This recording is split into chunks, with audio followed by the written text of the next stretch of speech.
We're going to jump right in. We're in verse 9. Here's what verse 9 says. How can a young person stay on the path of purity?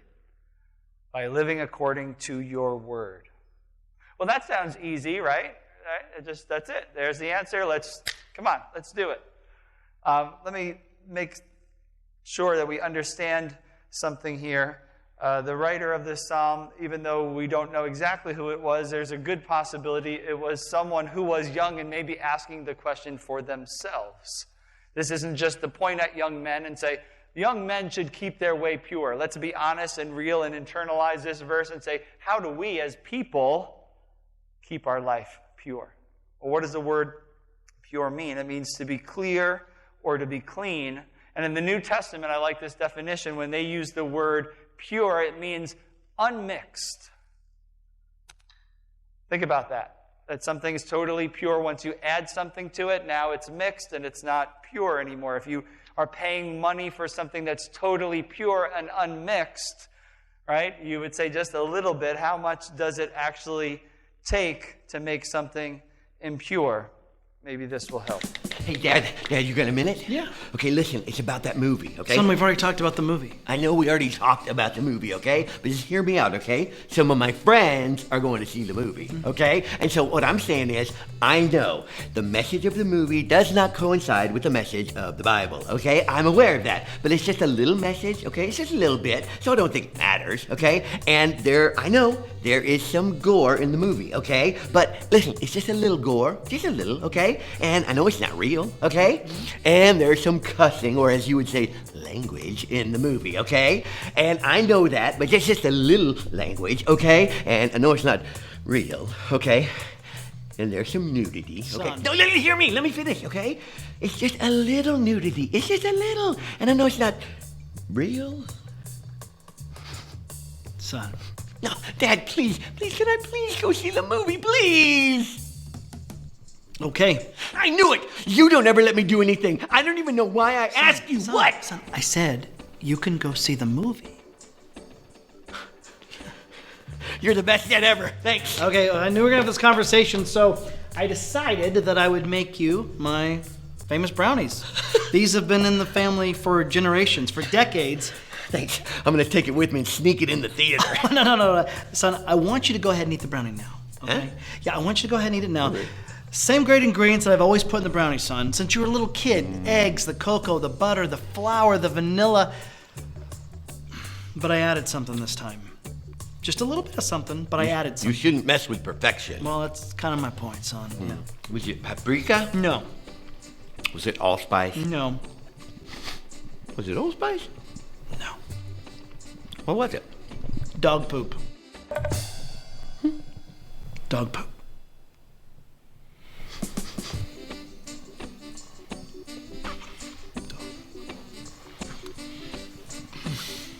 It is dog poop.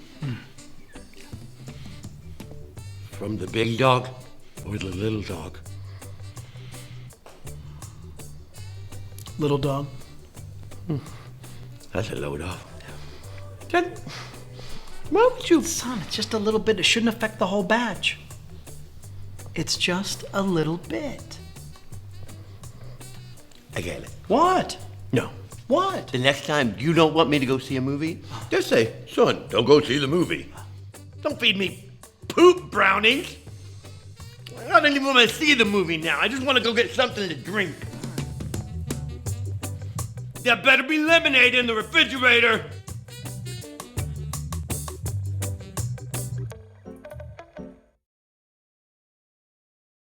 Free brownies after service. They'll be in the kitchen, and the teenagers have made them, so you just don't know. Right? A funny analogy that we would say, oh, come on, like that doesn't really apply. That, that's a very limited thing, but unmixed. How much does it take for something to now be mixed and now impure? Ephesians 5 says it this way, but among you there must not be even a hint of sexual immorality or of any kind of impurity or of greed, because these are improper for God's holy people. And please don't misunderstand what I'm saying. This isn't God's word just saying, naughty, naughty, I'm going to feed you poop brownies, or you're going to eat them. This is the idea that if we want to keep ourselves pure, there's a way to do that, but we have to first be honest to say if we've been impure, because that sounds like a strong word. Like, I'm good. I'm good. And we do that, as that funny analogy might put. It's just a little bit here and there. Now, I'm not here to tell you a list of things that you're going to have to fit in. I'm going to trust that the Holy Spirit's going to speak to you and your life. But what you watch, what you listen to, what you read does affect you. It affects me. Anybody else? Okay, are we honest to admit that? And so I realize there's a lot of things that can mean, but this Psalm 19 is inviting us to feed on God's Word, to get back the importance of God's Word, that it will keep not just our soul pure, but everything about us will stay on a path of purity. And again, it's easy to focus on young people, right? As soon as we get to a certain age, we look back and we look at the younger generations and we say, I can't believe that they're doing that. And this verse could be used like that. I'm sure many youth pastors, including myself, use this verse to talk to young people. But let's talk to everybody. How do we keep our path pure? First, we have to admit that it's sometimes impure. I'm not perfect, and don't raise your hand if you are, because you'll be lying. But we have areas where we're not pure. There's mixing going on. Now, are we aware of it? And what are we going to do about it? It's amazing that we can struggle sometimes to read God's Word, but we can binge watch 3 seasons of a show and not even take a nap. Right? It's amazing. And I'm raising my hand first. I'm not saying, I've never done that. I've been there. It's amazing that we can get pulled into things. It's just a show. It's just a movie. Please understand that everyone has a message. And what that message is can be impure or pure. And we have to decide that. We can slowly become desensitized. That means we're not even aware of it. And think about that. I mean, the Bible talks about the devil prowling around like a roaring lion, right? We're like, we would see that. But he's sneaky. He's smart. He's not just going to come in and say, I'm the devil. Listen to what I have to say. He's going to drag us away little by little. And if you think about that, if you were trying to do something, right, and you be sneaky about it, you would just add a little bit in to something. Right? There was a book not too many years ago, right? I don't remember the name because there was a couple different versions of it, where moms would try to sneak vegetables into food for their kids. Anybody use those recipes? All right, thank you, Catherine, thank you. I see that hand. All right, no one else would dare to admit that, right? Because people couldn't get their kids to eat vegetables if you said, here's broccoli. I guarantee there's some of you in this room, if I told you here's broccoli, you'd be like, whatever, pick your vegetable that you don't like. So there was all these recipes on how to sneak it in to the food. Now that could be a good cause, but this is often the case where it's a bad cause, where there are things that we have to be aware of that are speaking into our life. Over time, we pick up habits, phrases. We talked about that a couple weeks ago, right? All the different phrases from the decades. Ideologies that are contrary to God's Word. When we learn something young, what happens? It sticks. Why does that phrase, old habits die hard, is so very real and true sometimes? They're like, it's just, I learned that when I was young. Or we want to blame our parents. My parents did that all the time, so therefore I do it. The remedy for impurity in our life is simple, according to this verse we just read in Psalm 119. Living out God's Word. Living is really this word of guarding. To keep, to watch, and to preserve. It's ultimately the best way to guard something, right? To preserve it is to live it out, to do it. Anybody have any traditions in their house? You do around holidays and things, right? And if you don't do that all the time, it becomes harder and harder. And sometimes it's a drudgery, like, it's this time of year again. We've got to do this. And you feel like it's like something that you have to do. Now, for some people, it's not. It's just something that you're a part of. And that's it's just not even a habit that you had to form. It's just part of your life. But it's impossible to live it if we don't know it. Look at Psalm 119 again from the Amplified Version. By keeping watch on himself according to your word, conforming his life to your precepts. Let's not be this. Don't be a do as I say, not as I do Christian. Come on, how many people have said that in some way, shape, or form about their parents or as a parent? Do as I, and I don't think anyone's ever said this phrase, do as I say, not as I do, but we've been caught. And our kids will pick up on like that. But you just said this and then you just did that. And you're like, yep, you're right. And we've been caught there as people.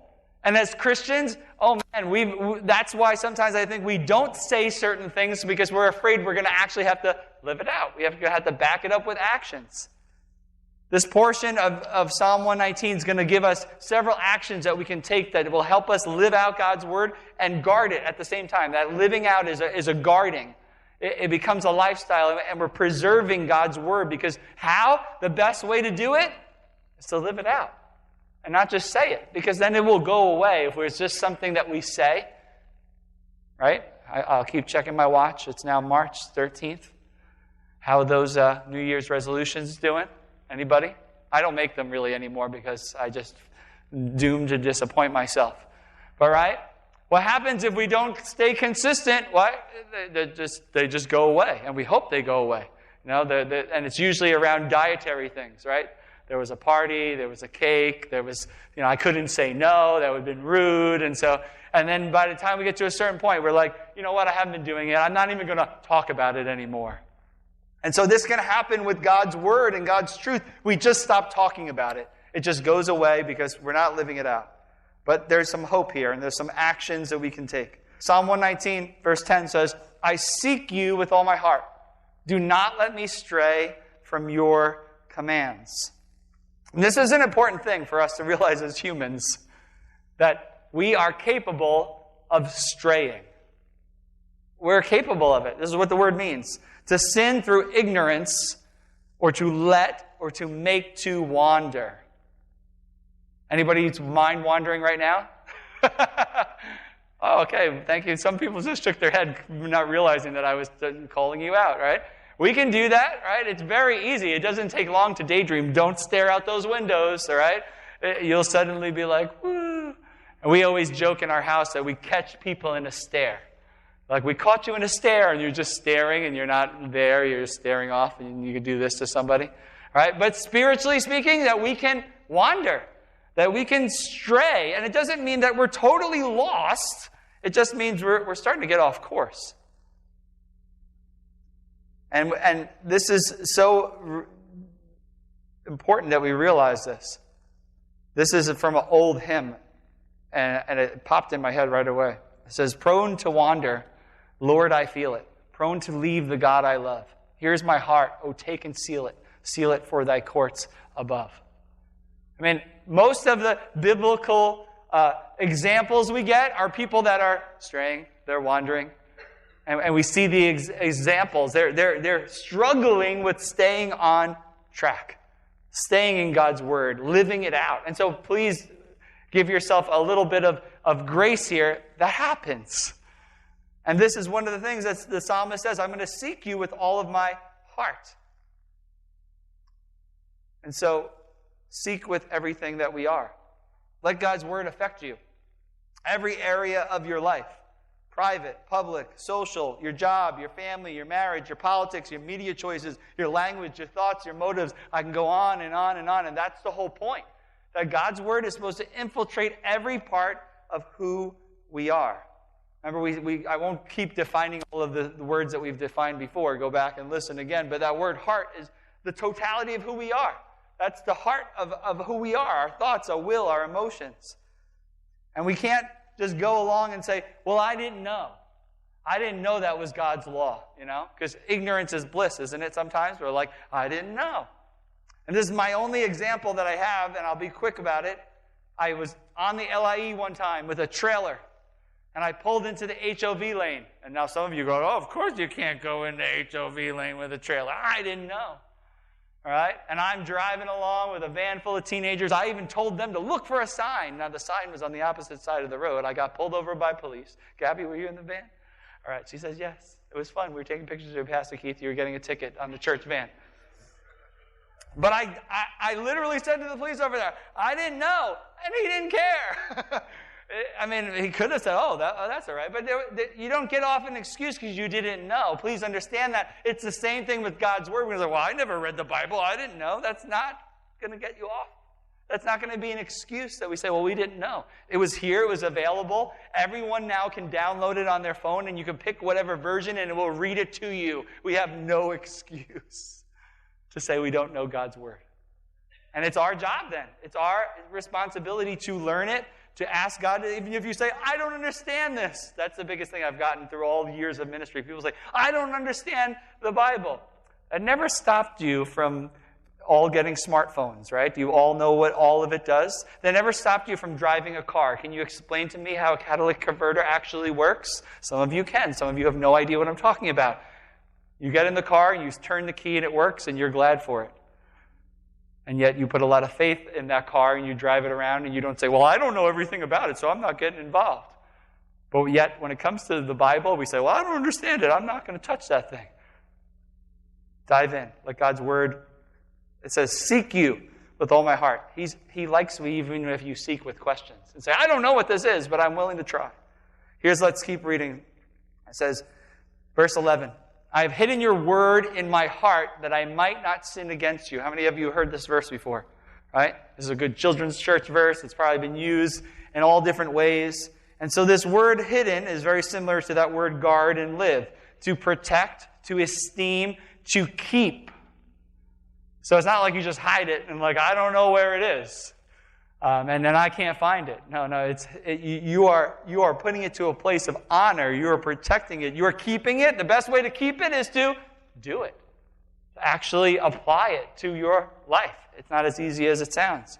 It becomes part of who you are. Now, there are external things that we might want to do. I lived in Florida for a few years when I went to Bible school, and I'm native to New York. And I won't lie, when I went to Florida, it was actually harder to tell who was a genuine Christian or not. And here's why. A lot more people went to church. A lot more people had Christian bumper stickers and T-shirts and things that would let you into outside indicators because they're more familiar with it.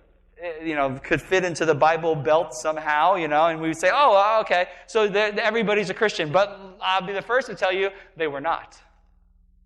Just because they had outward indicators, there was not always inward indicators in their life. And so, of course, in New York, I always said it was a little easier to tell. If you have a Christian bumper sticker in your car in New York, you either bought the car from someone and didn't bother to take it off, or you mean it. Like that, and it was a big difference. People might have a cross necklace. I'm always curious that. Now it might be a cross tattoo or some biblical image or thing, and I'm always curious, what does that mean to them? And so it's a great conversation starter because sometimes people have an outside indicator, but there's nothing on the inside that actually is saying that they believe. They just have something and it represents grandma. It represents something in their life. And so we don't want just outside indicators. That can happen when there's also inside indicators. Amen?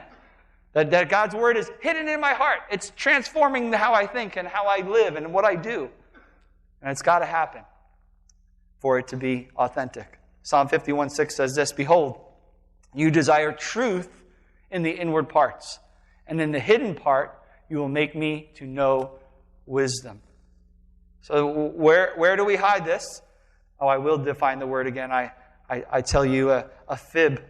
Here it is, heart, the feelings, the will, the intellect. I knew it would come in again. So where are the two entry points that can hide it into our heart? Here and here. What we're listening to, what we're seeing. And I said this already, but it's worthy to be repeated, and it fits into our on-repeat series, right? I have no problem telling people, I love Christian music because I need it force-fed in my life. And I like music, so that's one way I will listen. And I've heard things over and over and over again, and I think it's important. I think it's powerful. You can pick whatever genre and style you like today. Be grateful that you didn't grow up 20 years ago. When I first started getting into Christian music, it was very limited. There's a lot to pick from. And I would be so excited when I'd be reading God's Word and I'd go, oh, that's from that song. Oh, wait. Oh, the song's actually from the Bible. I get it. And we need God's Word on repeat, somehow in our heart, in our life. And it's getting in here and here. So guard that. We just said that. Guard that. Protect it. Be careful. God's Word and help with the Holy Spirit will help us, keep us on that path. Psalm 119, verse 12 says, praise be to you, Lord. Teach me your decrees. Here's this idea of teach. We talked about this last week, but there's an extra word in there. To exercise. Ooh, we already don't like that, right? Exercise takes discipline, takes commitment, takes consistency. The word goad. All right, we'll get back to that in a minute. To instruct and train. Does anybody know what a goad is?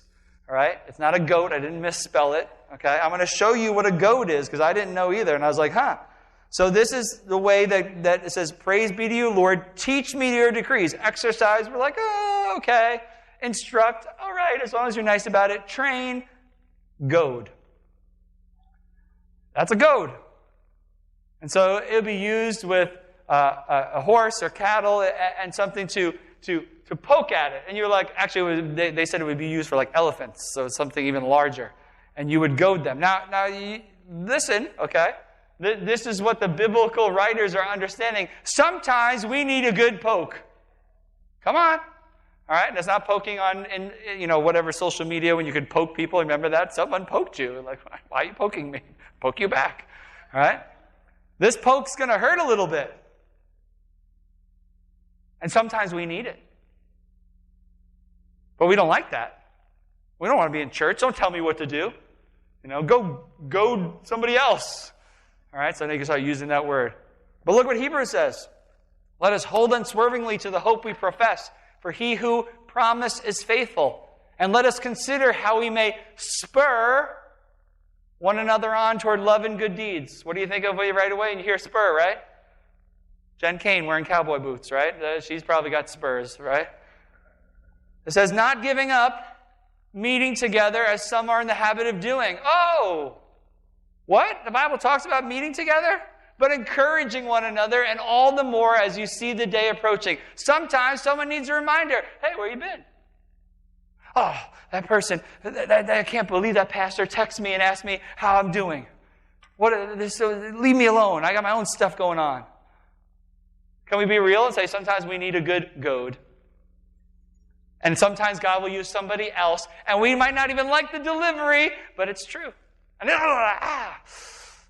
come on. We have to be careful if we're the one delivering it, because the next day might be our turn. How many of you done this? Come on. Kids in the room, you've done this to your parents. Come on, wave your hand.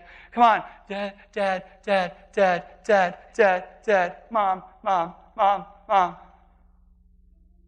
How many parents have done it to your kids? Clean up your room, clean up your room, clean up your room, clean up your room. Did you get your homework done? Did you get your homework done? All right, come on. We all know how to goad. We don't like it when it's done to us. So here's what we're going to do. How many people will be honest to say they need it sometimes? All right? Give someone permission right now on your right or your left. So go ahead, you can goad me. Come on. All right? And the Lord might use you to do that. That's what this verse is saying. Praise be to you, Lord. Teach me your decrees. Goad me every once in a while. Poke me. Get me thinking. Make me think about this. Because sometimes we need that reminder. And when we realize, hopefully, as a body of Christ, as a family, we say, right? Dangerous word, I know. But we care about somebody, we will do that. We will allow the Holy Spirit to inspire us and to reach out and say, how are you doing? No, how are you doing? I'm praying for you. I'm concerned for you. I haven't seen you. I've noticed you seem down. I don't know. The Lord has been putting your name on my heart. I'm just reaching out. And sometimes there's even more than that. We got to push a little harder. And hopefully it's out of love for that person that the Lord will help us to do that and get us back into His Word. Verse 13 says, with my lips I recount all the laws that come from your mouth. Here's an interesting definition. To score with a mark as a tally or a record. Here's some other synonyms. Celebrate, scribe, shew forth, speak, talk, tell. All right, here's a real-life example.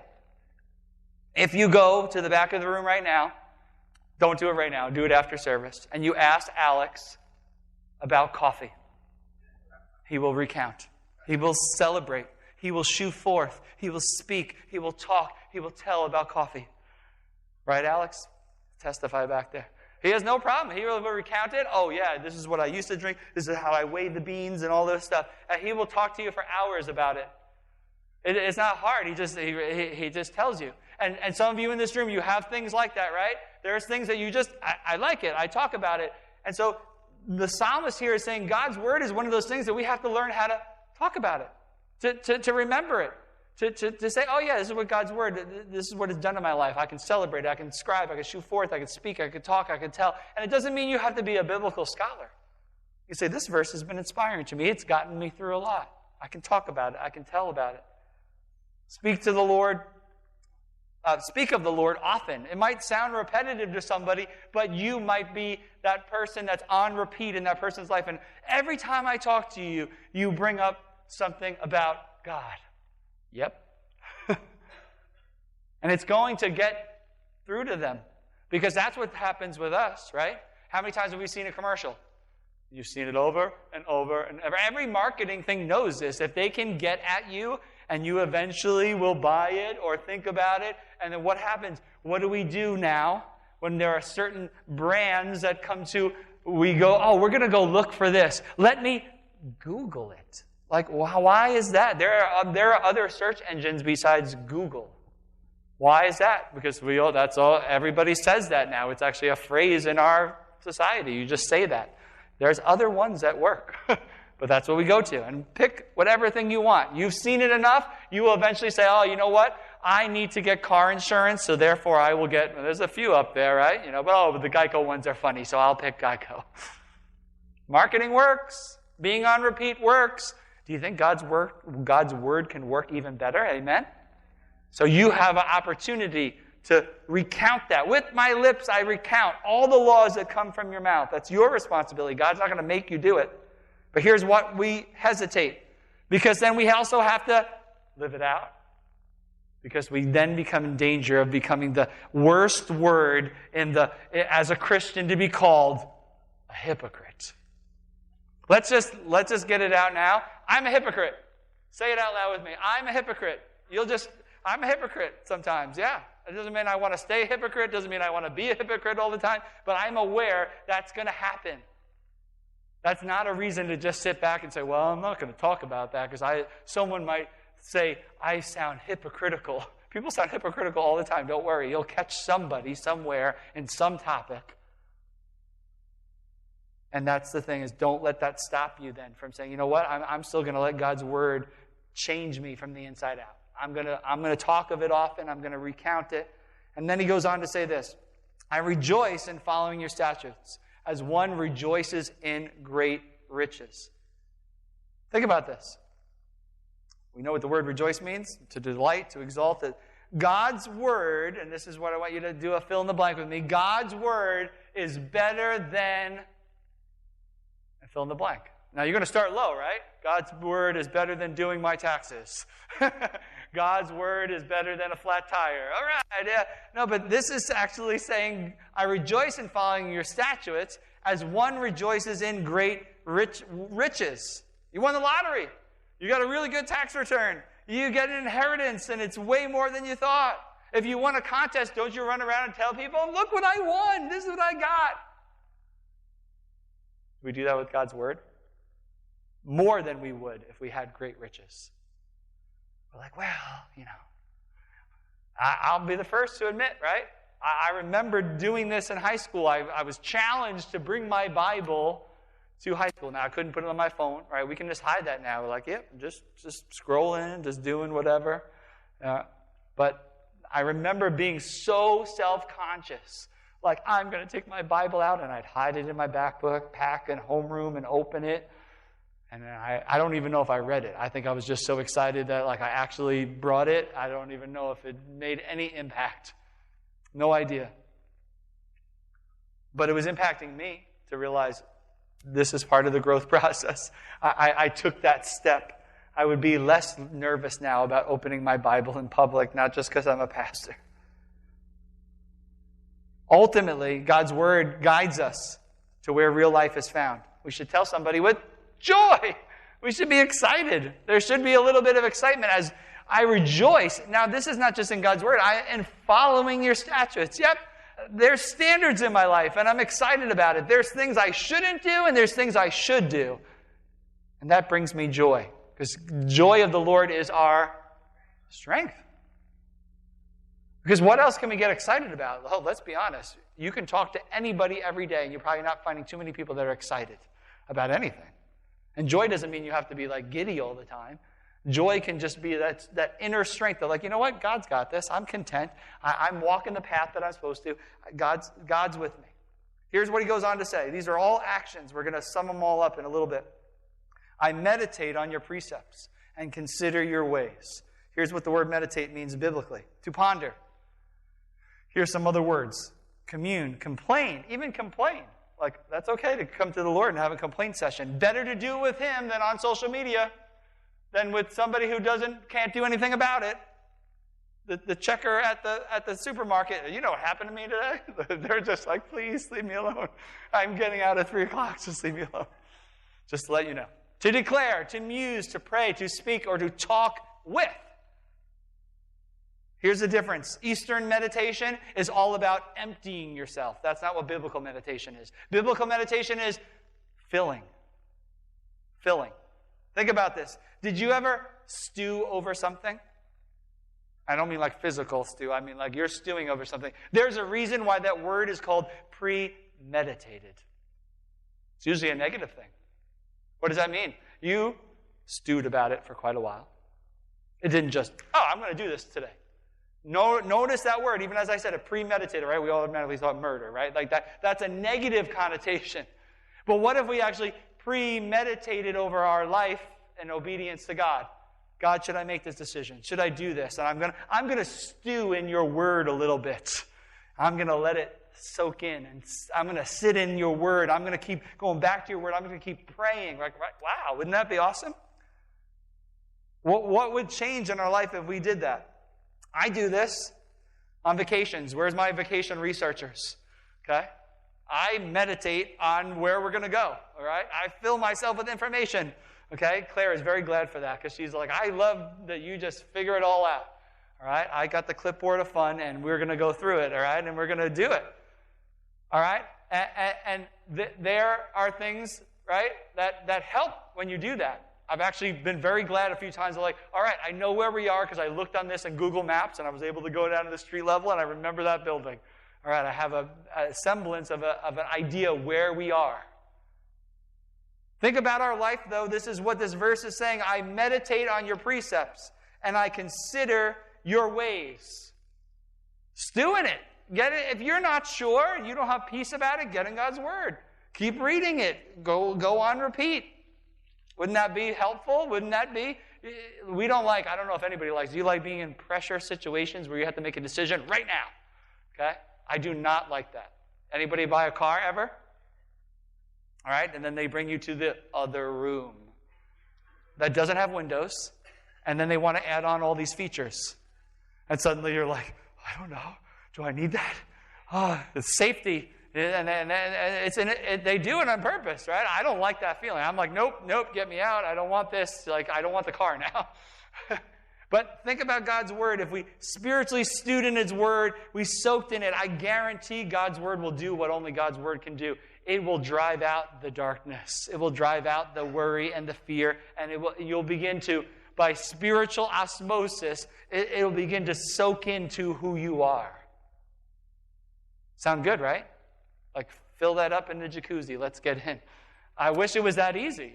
But it's a spiritual stewing. It's premeditating. It's meditating on God's Word, letting it fill you. Here's what he goes on to say. I delight in your decrees. I will not neglect your word. It's a conscious decision to find joy and delight in God's Word. No one's going to make you do it. No one's going to say, you better find joy. Usually if you're someone saying it like that, you're probably guaranteed not going to do that. And please know, even the 10 Commandments, they're there to shake a finger at you and make you feel bad about yourself. No. Even the 10 Commandments, they're there to protect you. That if you actually said, you know what, they're there for my benefit, and realize that, you would view it very differently. You would say, I delight in God's word and law. Now, we don't feel like that about certain laws in our land, right? We're like, yeah, that one's good. I don't like that one. But God's word and his decrees, we should delight in them because it's ultimately there for us. It's for our protection. It's for our guidance. God wants us to flourish and to grow and to thrive. Amen? Do you believe that? And it says, I will not neglect your word. There's power in memorization. The Jewish people would know this. They would know because that's all they had sometimes. I mean, imagine this. This would scare us, right?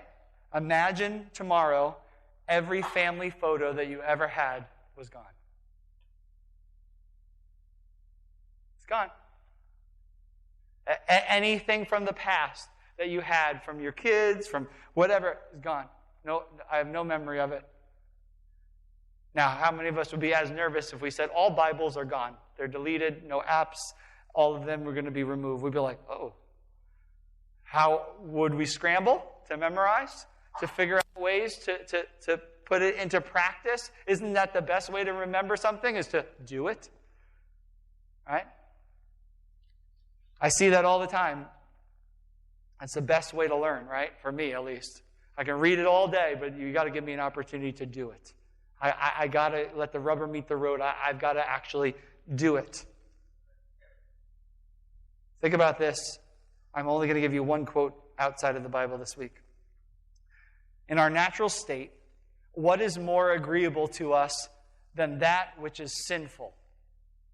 This will be the constant tendency of our minds unless the delight we feel in the law carry us in the opposite direction. Here's what I'm going to let you know today. Sin can be fun.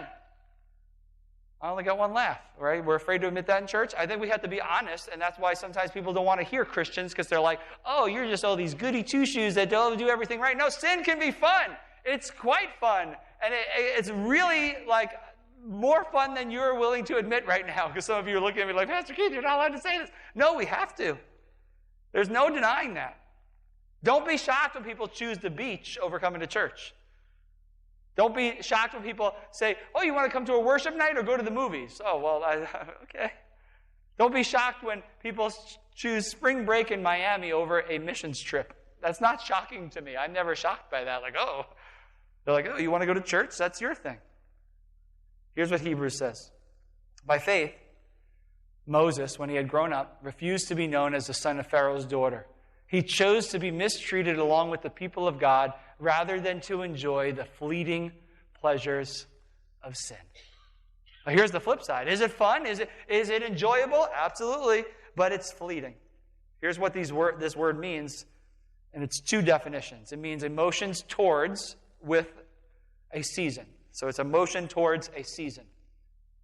Can we be real? I think most of us have realized there's been a season where we said, oh yeah, there's some memories there, but it was fleeting.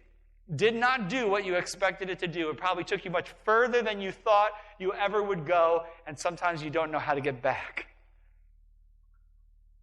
And this is saying to delight in your decrees and not neglect his word, because sin is ultimately fleeting. I'm going to read Psalm 119 all the way through from the NLT, and then we'll wrap up. How can a young person stay pure? By obeying your word. I have tried hard to find you. Don't let me wander from your commands.